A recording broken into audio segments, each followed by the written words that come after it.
पकड़ू.com चुनाव परिणाम आने वाले हैं, यानी आज 10 तारीख हो गया और 11 और 12 2 दिनों बाद, 1 दिनों बाद हम ये कहें कि 12 तारीख को रिजल्ट आने वाले हैं। तमाम गहमा-गहमी का माहौल है, सबकी उत्सुकता बढ़ी हुई है, सबके ज़हन में है कि आखिर क्या होने वाला है, कौन जीतेगा, क्या कौन हारेगा। लेकिन आज 2 दिन पहले हम लोग सबसे ज़्यादा फोकस इस बात पे कर रहे हैं और कुछ सवाल ज़हन में कौंध रहा है।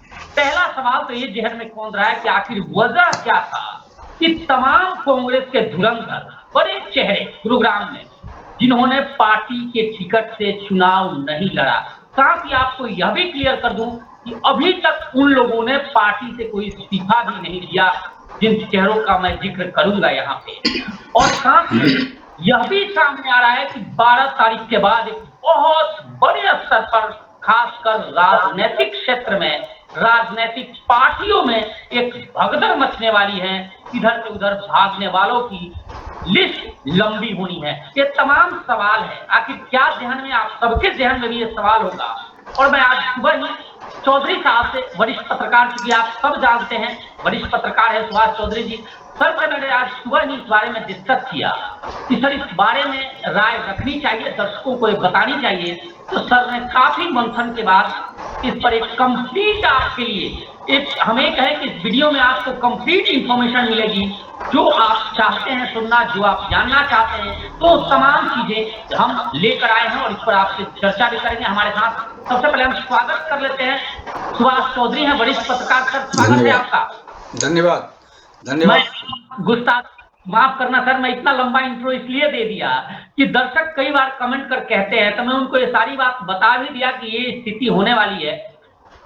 आप इन तमाम पहलुओं पर हम चर्चा करेंगे। क्या मानते हैं सर, क्या राय मानते हैं इसको लेकर?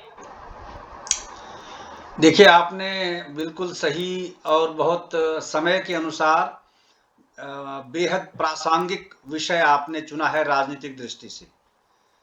मतदाताओं का एक तरह से इंटरेस्ट भी है इस प्रकार के विषय में, और राजनेताओं, स्थानीय जो नेता हैं उनमें, उनके समर्थकों में भी इस प्रकार की उत्सुकता रहती है कि चुनाव परिणाम के बाद किस प्रकार का राजनीतिक परिदृश्य यहाँ होने वाला है। चाहे वह हरियाणा, पूरे हरियाणा की बात करें या फिर हम गुरुग्राम की बात करें, जो मोस्ट इम्पॉर्टेंट सिटी है हरियाणा प्रदेश का, जिसे आप आर्थिक राजधानी के रूप में भी कई बार संज्ञा देते हैं। तो ये बहुत ही प्रासंगिक आपका विषय है जो आपने चुना है। बहरहाल मैं आपको थोड़ा अपना आकलन देने से पहले कुछ आंकड़ों से आपका परिचय करा दूं कि गुरुग्राम, पूरे हरियाणा में अगर आप देखेंगे, जो सवाल आपने खड़े किए हैं, इस सवाल से संबंध लगभग पूरे हरियाणा का है। ऐसा नहीं कि केवल गुरुग्राम में ही राजनीतिक परिदृश्य में काफी हलचल आपको देखने को मिल सकती है 12 तारीख की शाम के बाद से या दोपहर के बाद से, जिनके रिजल्ट आ जाएंगे सामने। आपको पूरे हरियाणा में इस प्रकार की हलचल देखने को मिल सकती है और बड़े पैमाने पर हलचल देखने को मिल सकती है। सीरीज ऑफ लीडर्स इधर उधर करने वाले होंगे और इस प्रकार की संभावना के तहत ही उन्होंने चुनाव लड़े हैं। मेरा अपना मानना है, जो अब तक जितने नेताओं को मैं अपने पत्रकारिता के जीवन में पढ़ पाया हूं, तो उसके आधार पर मैं आपसे ये बातें कह रहा हूं। तो बहरहाल मैं कुछ आंकड़े आपको आपके सामने रखूं, तब मैं अपनी बात कहूंगा तो शायद उससे वो बातें पुष्ट हो सकती हैं। म्युनिसिपल इलेक्शन, जो म्युनिसिपल कॉरपोरेशन का है, लगभग 8 जगह चुनाव हो रहे हैं और उसमें कुल 3003 प्रत्याशी, चाहे वह भारतीय जनता पार्टी के हों या फिर कांग्रेस पार्टी के हों या अन्य रीजनल दलों के हों या फिर निर्दलीय हों, लगभग 3003 प्रत्याशी चुनाव में मैदान में हैं। पूरे गुड़गांव की बात कर रहा हूं मैं अभी आपको, और आगे गुड़गांव की बात भी हम, पूरे हरियाणा की बात कर रहा हूं मैं आपसे, आगे गुड़गांव पर भी हम फोकस करेंगे। और मेयर का चुनाव लड़ने वाले जो लोग हैं, भारतीय जनता पार्टी और कांग्रेस के अलावा निर्दलीय, टोटल मिलाकर पूरे हरियाणा में इन 8 नगर निगमों में से 53 ऐसे लोग हैं जो मेयर का चुनाव के लिए मैदान में खड़े हैं, चाहे वह पार्टी सिंबल पर हैं या फिर निर्दलीय प्रत्याशी के रूप में। और जी जो प्रेसिडेंट का चुनाव, नगर परिषद, नगर पालिका के भी चुनाव कराए जा रहे हैं इस बार पूरे प्रदेश में, तो उसमें से प्रेसिडेंट के लिए 206 कैंडिडेट्स मैदान में हैं पूरे हरियाणा में। तो कुल मिलाकर टोटल कैंडिडेट्स अगर आप देखेंगे जो चुनावी मैदान में अपना भाग्य इस बार आजमा रहे हैं, वो है 3262, जिसमें कि मेंबर्स भी हैं और मेयर के लिए भी हैं और प्रेसिडेंट के लिए भी। ये सारे के सारे ये कैंडिडेट्स की बात मैंने आपसे की। अब अगर मैं आपसे गुड़गांव की बात करूं, तो गुड़गांव में मेयर चुनाव की दृष्टि से इस बार अपेक्षाकृत, हालांकि जैसी उम्मीद हम पहले से पिछले 2 वर्षों से कई बार हम लोग गणना करते थे कि बहुत सारे कैंडिडेट्स मेयर के चुनाव के लिए मैदान में आ सकते हैं। हालांकि तैयारी तो बहुतों की थी, लेकिन पता नहीं किन कारणों से, या तो कुछ निजी कारणों से या फिर कुछ राजनीतिक कारणों से भी लोग मैदान में नहीं आए निर्दलीय के रूप में। दूसरा कारण ये भी रहा क्योंकि भारतीय जनता पार्टी की लोकप्रियता लगातार उफान पर है। चुनाव परिणाम दिल्ली में आपने देखा जो हालात बने हैं, हालांकि दिल्ली में मतदान होने के जस्ट दूसरे दिन ही यहाँ चुनाव की घोषणा हो गई थी, लेकिन क्योंकि परिणाम घोषित हो गए, जब आपके नॉमिनेशन फाइल करने की डेट थी उससे पहले परिणाम घोषित वहां हो गए, तो शायद वहां के परिणाम को देख करके ही हरियाणा में लोगों ने इस प्रकार का चुनाव लड़ने की हिम्मत नहीं जुटाई बिना सिंबल के। और दूसरी बात ये कि जो एमसी कैंडिडेट्स हैं, मतलब म्युनिसिपल कॉर्पोरेशन के मेंबर्स की दृष्टि से अगर मैं आपको बताऊं, तो कुल 36 वार्डों में गुरुग्राम में, क्योंकि आपकी चर्चा गुरुग्राम पर फोकस्ड है तो इसीलिए अब मैं बिल्कुल। ग्रेजुअली गुरुग्राम पर आ गया हूं। तो यहाँ 198 उम्मीदवार मैदान में, कुल 198 उम्मीदवार के आसपास हैं। अगर एक दो कहीं कोई जोर घटाव गुना भाग में मुझसे गलती हुई होगी तो आपके दर्शक भी इसे दुरुस्त कर सकते हैं और आप भी दुरुस्त कर सकते हैं। तो मैं ये विशेषाधिकार आपके दर्शकों को देता हूं, अगर दुरुस्त करना चाहें तो कर सकते हैं मेरी जानकारी में। तो 198 के आसपास जो मेंबर्स का चुनाव लड़ रहे हैं वो गुरुग्राम में हैं। अब आप ये देखिए, हालांकि कुछ वार्ड्स में हम भी जानते हैं, आप भी जानते हैं कि कई वार्ड्स ऐसे हैं जहां कांग्रेस पार्टी के प्रत्याशी नहीं हैं, मगर भारतीय जनता पार्टी के प्रत्याशी तो हैं। और इसलिए वहां कई जगह निर्दलीय भी मजबूती में है और हम लोग चर्चा इस पर लगातार बहुत गंभीरता से इस पर चर्चा कर चुके हैं अलग अलग वार्डों पर, तो उसको मैं दोहराना नहीं चाहता। बहरहाल क्योंकि राजनीतिक परिदृश्य की बात आप करते हैं, तो देखिए ये जो 198 लोग मैदान में हैं, क्योंकि मेयर पद के लिए 3 व्यक्ति ही हैं, कांग्रेस पार्टी से, भाजपा से और तीसरे व्यक्ति निर्दलीय हैं। तो ऐसे में जो मेयर कौन सा? मेयर के लिए मेयर दो ही है। 3 कैंडिडेट शो किया गया इलेक्शन कमीशन की दृष्टि से। मैं भी थोड़ा आश्चर्यचकित था, लेकिन 3 उसमें दिखाया गया है। बहरहाल आगे इसको और दुरुस्त कर सकते हैं, आंकड़ा हम देखेंगे उसमें कि अगर कुछ इस तरह की चीजें आती हैं तो। और मानेसर से 5 लोग हैं, 5 दिखाया गया है एमसी में, 5 कैंडिडेट दिखा रहे हैं मेयर के लिए। गुरुग्राम में 3, अभी भी 3 शो हो रहा है और मानेसर में 5 शो हो रहा है। बहरहाल चलिए हम उत्सुकता बढ़ रही है कि तीसरा कैंडिडेट कौन है जी। तो अब हम ये बात कर रहे हैं कि बहरहाल हम चलते, विषय ये नहीं है, विषय ये है कि क्योंकि मेयर पद में लड़ने वाले तो कोई एक ही जीतेंगे, चाहे कांग्रेस जीते कि भाजपा जीते, जिसकी भी संभावना प्रबल हो, उस पर चर्चा अभी हम लोग केंद्रित नहीं करेंगे। तो इसीलिए उनमें से कोई अगर जीतते भी हैं तो उसके उलट पुलट की संभावना, क्योंकि यहाँ गुरुग्राम में संभावना प्रबल है भारतीय जनता पार्टी प्रत्याशी के ही आगे बढ़ने की, तो इसीलिए यहाँ उस प्रकार की संभावना उस चुनाव की दृष्टि से तो नहीं है कि कोई पाला बदल की स्थिति बने। लेकिन जहां तक म्युनिसिपल कॉर्पोरेशन में जो मेंबर्स हैं 198 जो चुनाव लड़ रहे हैं, तो इसमें भारतीय जनता पार्टी अगर कहीं कमजोर पड़ती है किसी सीट पर जहां की निर्दलीय फाइट में है, कुछ जगहों पर कांग्रेस के सिंबल लेकर आए हुए लड़ रहे चुनाव जो प्रत्याशी हैं वो भी कुछ फाइट में हैं, जो जिस प्रकार की संभावना हम लोगों ने जब आकलन किया था तो उसमें दिखी थी। तो ऐसे में जो लोग कांग्रेस पार्टी में थे, चुनाव से ठीक पहले तक कांग्रेस का झंडा उठा रहे थे, बहुतायत में उन्होंने आखिर कांग्रेस पार्टी का सिंबल क्यों नहीं लिया, यानी कांग्रेस पार्टी के वो प्रत्याशी क्यों नहीं बने? क्या पार्टी ने उन्हें नहीं बनाया? मैं ऐसा नहीं मानता, क्योंकि उन सबके राजनीतिक आधार कहीं न कहीं सामाजिक आधार मजबूत हैं और अपनी उसी मजबूती के आधार पर वो मैदान में आए हैं। पार्टी के विद्रोही के रूप में कांग्रेस उस स्थिति में अभी नहीं है कि कोई ऐसा विद्रोह करके जाए और बहुत बड़ी अचीवमेंट वो हासिल कर ले। तो इसीलिए मेरी आशंका इस बात से है कि भगदड़ मचेगी, इसमें कोई दो राय नहीं है और लोग इधर से उधर जाएंगे। अगर रिजल्ट किसी निर्दलीय के पक्ष में आता है तो निश्चित रूप से वो पाला बदलेंगे। जी नहीं, मैं सवाल यहाँ ये है सर, मेन जो हम कर रहे हैं कि कांग्रेस के कई चेहरे, मैं नाम लूंगा, नरेश सहरावत, आपने देखा होगा विधानसभा चुनाव के दौरान बड़े सक्रिय थे, कांग्रेस में है। वो जो वार्ड नंबर 25 है सुखराली इलाके का, वहां से वो चुनाव लड़े, निर्दलीय चुनाव लड़ रहे हैं। ये समझ में नहीं आया कि जबकि पार्टी कांग्रेस वो कई बार मुझे इंटरनल मुझे जानकारी है कि कांग्रेस चाहती थी, लास्ट मोमेंट तक चाहती थी कि हमारे सिंबल से लड़े क्योंकि कांग्रेस के वो नेता है, वो नहीं लड़े। साथ ही ना तो उन्होंने कांग्रेस से इस्तीफा दिया है ना ही कांग्रेस ने उनको निकाला है।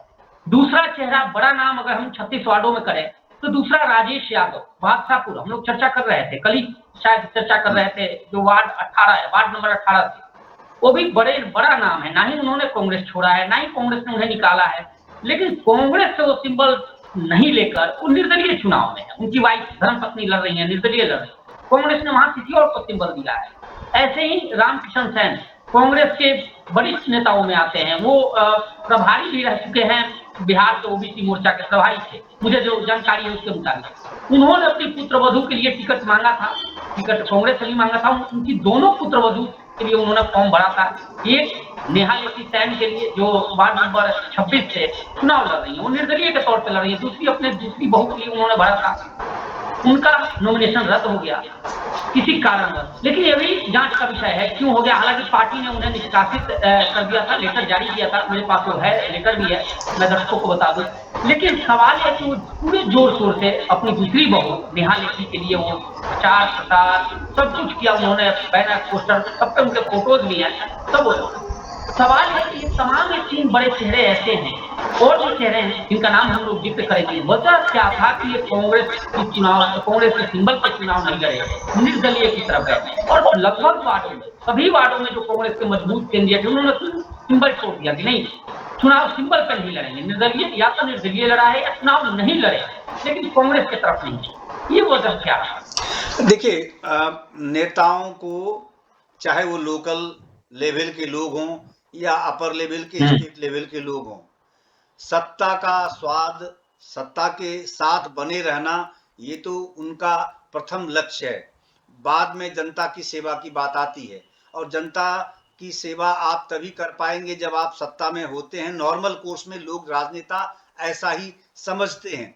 तो मैं ऐसा मानता हूं कि जिन लोगों ने कांग्रेस पार्टी का प्रत्याशी बनना स्वीकार नहीं किया, निर्दलीय के रूप में है, उन्होंने अपने 2 नाव पर कदम रखे हुए हैं। संभावना, जैसे संभावनाओं का द्वार अपने लिए, अपने भविष्य का के लिए संभावनाओं का द्वार वो खोले रखे हैं। यही कारण है कि निर्दलीय के रूप में वो सामने आए हैं। अगर उन्हें लगा कि कांग्रेस पार्टी, लेकिन कांग्रेस पार्टी राज्य में तो सत्ता में है नहीं, और उनको तालमेल स्थापित करने के लिए अगर उन्हें कामयाबी मिल जाती है इन लोगों को निर्दलीय के रूप में, तो ये स्वाभाविक है। और देखिए, इस बात की संभावना प्रबल रहती है कि जब इंडिपेंडेंट बनकर आप आते हैं तो उसके बाद फिर सत्ता के साथ तालमेल करने के लिए आपको सत्ताधारी पार्टी की ओर रुख करना पड़ता है, और सत्ताधारी पार्टी भी फिर इन लोगों को स्वागत करती है।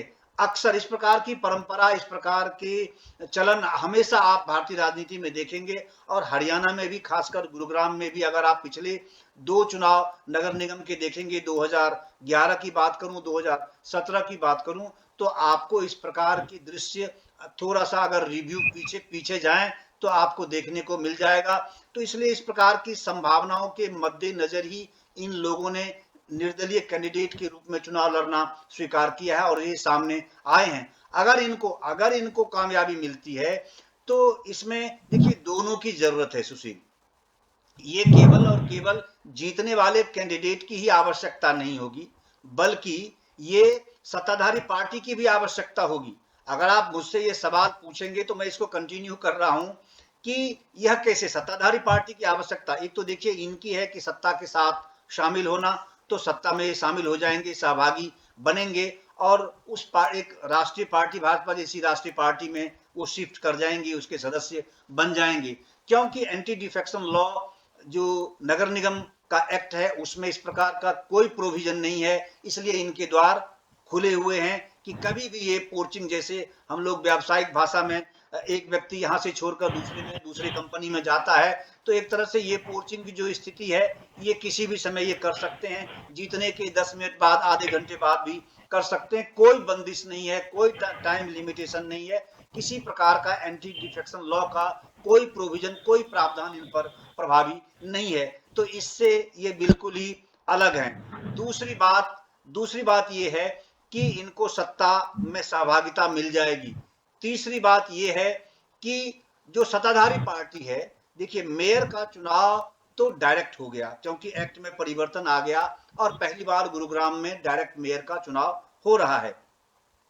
ऐसे में मेयर के चुनाव के लिए पार्षदों की आवश्यकता तो सत्ताधारी पार्टी को, भारतीय जनता पार्टी को नहीं है, लेकिन इन द लॉन्ग रन अगले 5 साल के कार्यकाल में मेयर को बचाए रखने की दृष्टि से तो बहुमत इनको चाहिए सदन में, निगम के सदन में। वो ऐसे इसलिए कि कभी अगर मान लीजिए बहुतायत में विरोधी पार्टी के विरोधी गुट अगर खड़ा हो जाए पार्षदों का, तो फिर कल उनकी नाक में दम कर सकते हैं।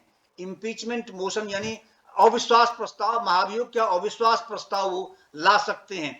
तो इस प्रकार की कोई सिरदर्दी उनके लिए भविष्य में खड़ी न हो, या ऐसा कोई गुट, बड़ा गुट न संख्या बल की दृष्टि से सदन में, क्योंकि सदन में देखिए जब लोकतांत्रिक प्रक्रिया है तो बहुमत संख्या बल के अनुसार बदलता है और बिगड़ता है, तो वो संख्या बल तो इनको चाहिए। दूसरी बात कि जैसे आप सदन में विभिन्न प्रकार के प्रस्ताव लाते हैं, बजट भी आता है, आर्थिक दृष्टिकोण से भी काफी फैसले होते हैं, बहुत सारे ऐसे टेंडर जो हैं, बहुत सारे ऐसे प्रोविजंस हैं, ऐसी प्लानिंग्स है, जो स्कीम्स है, उसको जब आप सदन में लेकर आते हैं तो वहां भी तो आपको चाहे वॉइस वोट ही चाहिए, आपको समर्थन तो चाहिए।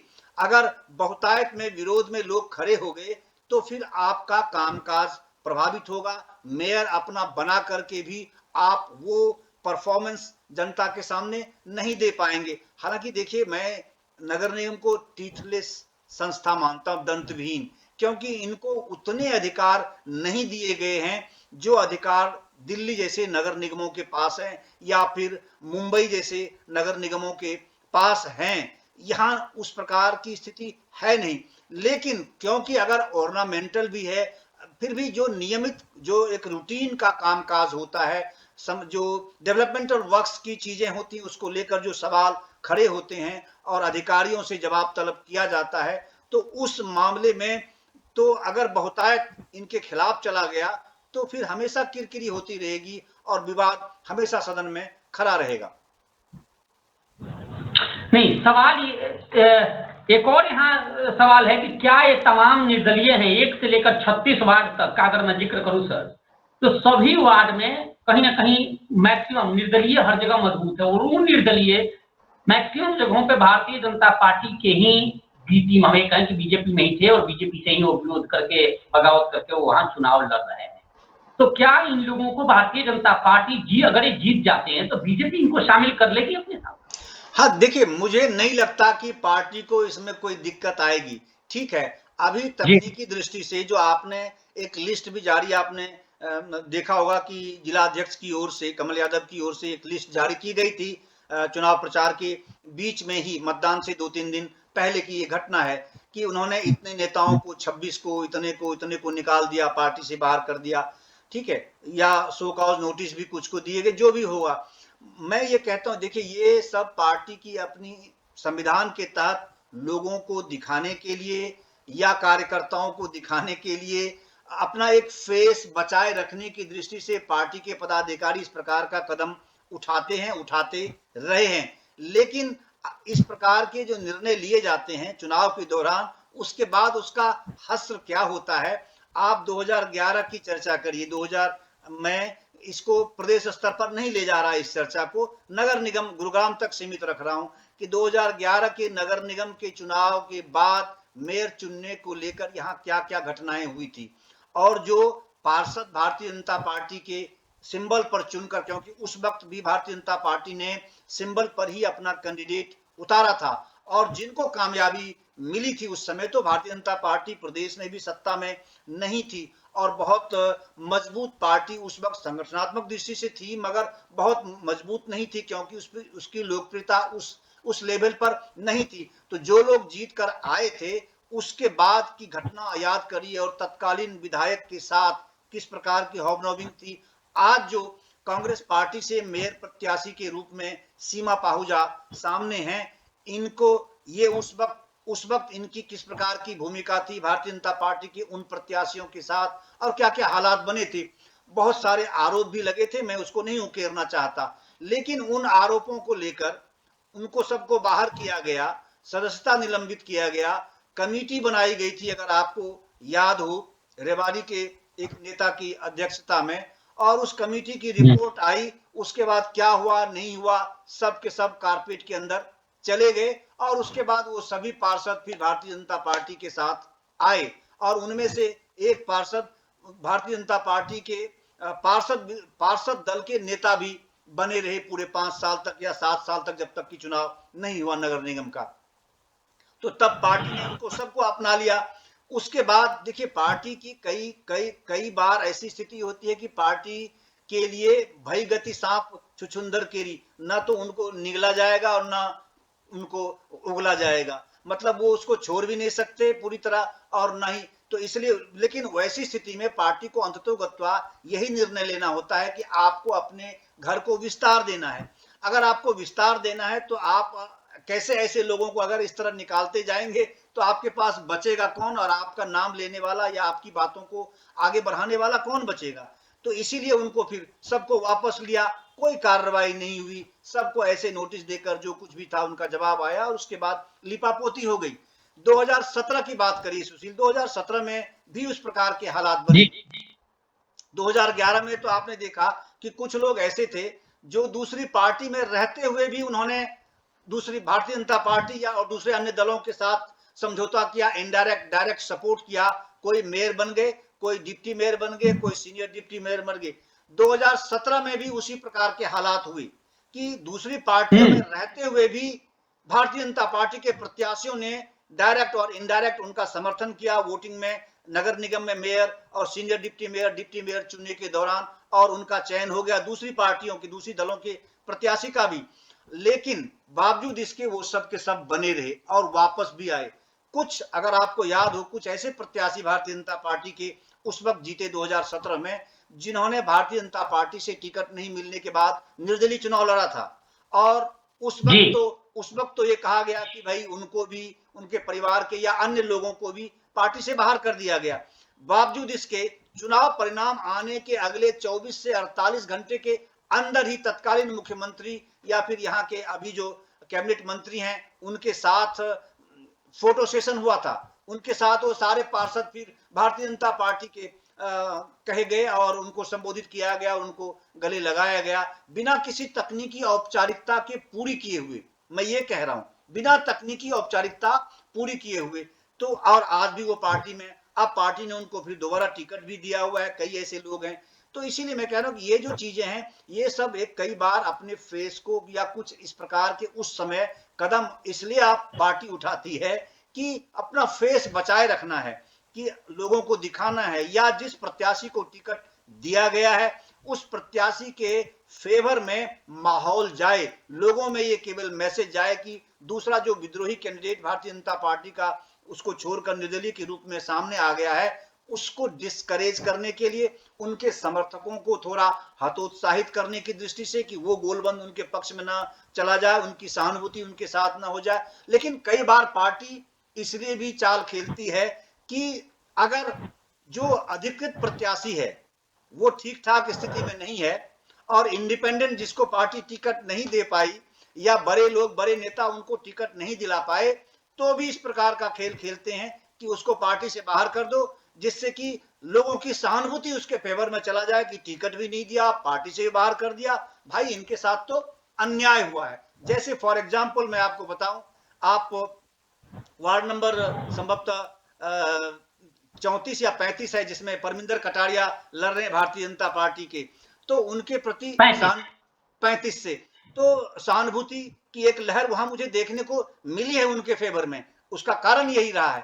आप अगर वार्ड नंबर 34 की बात करें, जहां ये राजेंद्र पार्क का जो इलाका है, यहां भी कुछ न कुछ सहानुभूति की लहर योगेंद्र सारवान की पत्नी यानी योगेंद्र सारवान के फेवर में दिखी। उनकी पत्नी चुनाव लड़ रही है, एससी महिला सीट रिजर्व है, तो उनके फेवर में देखने को मुझे मिली है। इसी तरीके से कई, जैसे मैं बिमल यादव की चर्चा करूं, बिमल यादव पूर्व मेयर हैं, अब उन्होंने संभवतः अपनी पत्नी को कैंडिडेट बनाया है, तो उनको टिकट नहीं दिला पाए, राजेंद्रजीत के कट्टर समर्थक हैं। अब उनकी बात करिए तो वहां भी उनके सपोर्ट में फेवर गया, उनके उनके उनके समर्थन में सहानुभूति की लहर दिखी है मुझे, तरंगे वहां जितना मैं भाप सकता था मैंने भापा है कि वहां है सहानुभूति की लहर।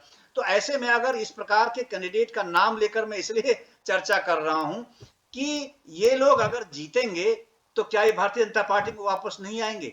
मैं 99% आपको ये बातें कह सकता हूं कि ये सब पार्टी में आएंगे, क्योंकि ये जी मैं ये चुनाव से सुशील केवल इन प्रत्याशियों की आवश्यकता ही नहीं है, बल्कि पार्टी की भी आवश्यकता होगी इनको अपने साथ रखना।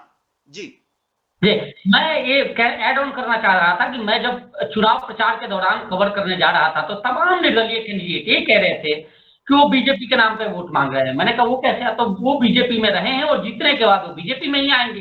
फिर मतदाताओं को भी इस बारे में इस तरह की बात कर रहे थे कि आप बीजेपी के खिलाफ नहीं दे रहे हो, बीजेपी को ही वोट दे रहे हो, जीतने के बाद हम बीजेपी में आएंगे। 2 सवाल छोटे से मैं लूंगा आपसे। पहला ये कि क्या लोग जो कांग्रेस के कैंडिडेट हैं, जो कांग्रेस के लोग हैं, जो कांग्रेस के नेता हैं, वो निर्दलीय चुनाव लड़े, अगर वो हार जाते हैं वहां, सपोज कीजिए, मान लेते हैं अगर वो हारते हैं, तो क्या हारने के बाद भी वो बीजेपी की तरफ रुख करेंगे या फिर कांग्रेस में जहां एजीटी है वैसा ही रहेंगे? देखिए, कुछ फॉर्मूला धरातल पर ऐसा काम करता है सुशील, कि कुछ लोग तो किसी को जिताने के लिए खड़े होते हैं, निर्दलीय के रूप में, मैं आपको ये बता रहा हूं आपको, और कुछ लोग निर्दलीय के रूप में किसी को हराने के लिए खड़े होते हैं।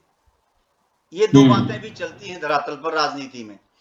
तो कुछ तो प्रॉक्सी कैंडिडेट्स भी होते हैं, मैं किसी का नाम इसमें नहीं लूंगा, हो सकता है बड़ी तीव्र प्रतिक्रिया आने लगेगी फिर उन लोगों की ओर से या उनके समर्थकों की ओर से आपके चैनल पर। तो लेकिन इस प्रकार की स्थिति होती है और इस प्रकार के कैंडिडेट्स भी खड़े किए जाते हैं, और मैं इस संभावना से इनकार या इस आशंका से इनकार बिल्कुल नहीं कर सकता कि इस बार भी ऐसा नहीं हुआ है, कई सीटों पर ऐसा हुआ है। केवल संख्या बल से आप इस बात को समझ सकते हैं।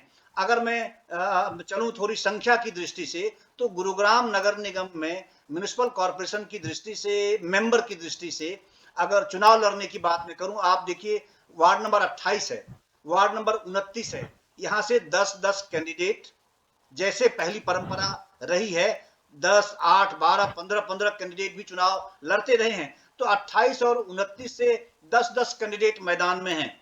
अब अगर इनकी चुनावी प्रासंगिकता, इनकी सामाजिक पृष्ठभूमि यानी राजनीतिक पृष्ठभूमि, इनकी मजबूती, इनकी पैठ की गणना आप करेंगे तो आपको समझ में बात आ जाएगी कि कितने कितने वोट इनमें से किनको जाना है, एकदम समझ में बात आ जाएगी। ये किसी से छुपी नहीं है, और उस वार्ड की जनता या उस वार्ड के मतदाता अच्छी तरह समझते हैं कि ये लोग जो इनमें से बहुतायत खड़े होंगे वो क्यों खड़े हैं, क्या कारण है, किसी को हराने के लिए और किसी को जिताने के लिए। कि अगर किसी का वोट एक ही जाति के 3 प्रत्याशी खड़े हो गए तो स्वाभाविक है उनमें आपस में विभेद होगा, बिखराव आएगा उन मतदाताओं में, और कोई तीसरा बाहर निकल जाएगा। उसी तरह से अगर आप वार्ड नंबर 23 की बात में करूं तो वहां 8 प्रत्याशी खड़े हैं, वार्ड नंबर 7 में 7 प्रत्याशी हैं, वार्ड नंबर 8 में भी 7 प्रत्याशी हैं, वार्ड नंबर 17 में भी 8 प्रत्याशी खड़े हैं, वार्ड नंबर 20 में भी 8 प्रत्याशी खड़े हैं। तो ये जो संख्या मैं आपको बता रहा हूं कि इनमें से क्या ये 8 के 8 ये कह सकते हैं कि सब बराबर की टक्कर दे रहे हैं आपस में, इसीलिए वो खड़े हुए हैं? नहीं, मैं नहीं मानता। उनको पता है, चुनाव लड़ने वाले को भी ये पता है, उनके समर्थक जो उनके साथ घूमते हैं, चलते हैं, ये पूरे चुनाव प्रचार में पूरी दमखम लगाते हैं उनके लिए, और जिनसे भी आप बात करेंगे ये सब कहेंगे कि मैं भारी मतों से जीतना मैं हूं। जीत यहाँ चुनाव प्रचार से पहले भी बिल्कुल कह रहे थे, और अभी चुनाव का परिणाम आने से पहले भी तक भी ये कहते रहेंगे अंतिम समय तक। और चुनाव परिणाम जब आएगा बाद में, तो शायद उसकी व्याख्या ये फिर अलग तरीके से करेंगे कि ये क्यों हारे। तो इन्हें पता है, इनमें बहुतायत को ये पता है कि ये बुरी तरह हारने जा रहे हैं, इनको मतदाता स्वीकार नहीं करेंगे। लेकिन क्योंकि वहां किसी एक अन्य फॉर्मूले के तहत इन्होंने राजनीतिक कदम आगे बढ़ाया है, प्रत्याशी बनना स्वीकार किया है, तो इस कारण से ये लोग सामने आए हैं। तो ऐसे में जो आपने लास्ट सवाल जी, जो कांग्रेस वाली बात आपने कही है, देखिए, हारे हुए प्रत्याशी को भारतीय जनता पार्टी आखिर क्यों लेगी? क्या कारण बन सकता है? उनका कोई आधार इस प्रकार का नहीं हो सकता है। हाँ, अगर किसी ने किसी को, देखिए, क्योंकि ये बहुत हाई प्रोफाइल चुनाव तो उस प्रकार का तो है नहीं, तो इसमें से बहुत सारे ऐसे लोग हैं, तो उस लेवल के लोग तो पार्टी में आते और जाते रहते हैं, ये निरंतर चलता रहता है। किसी का समर्थक बन के, किसी बड़े नेता का समर्थक बन के किसी मंच पर आए और उस मंच में उनके साथ वो शामिल हो गए।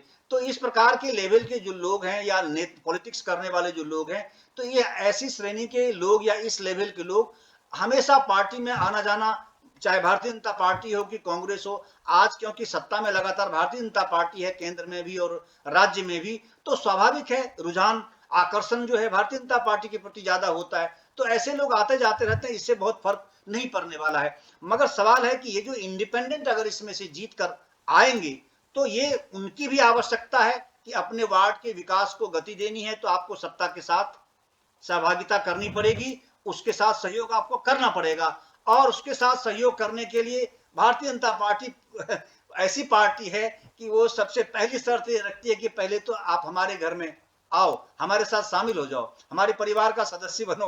तो इसीलिए उनके पास दूसरा और कोई विकल्प होगा नहीं, उनके साथ जाएंगे। दूसरा, एक तीर से दो निशाना, कि उनको एक तो दूसरी पार्टी को उन्होंने कमजोर कर दिया, उनके जीते हुए प्रत्याशी को अपने साथ ले आए, और दूसरा ये कि आने वाले समय की दृष्टि से अपने मेयर को भी वो संरक्षण देंगे, और अपने मन माफिक पार्टी अपने मनोनुकूल या अपनी नीतियों के अनुरूप कामकाज नगर निगम में करा पाएगी।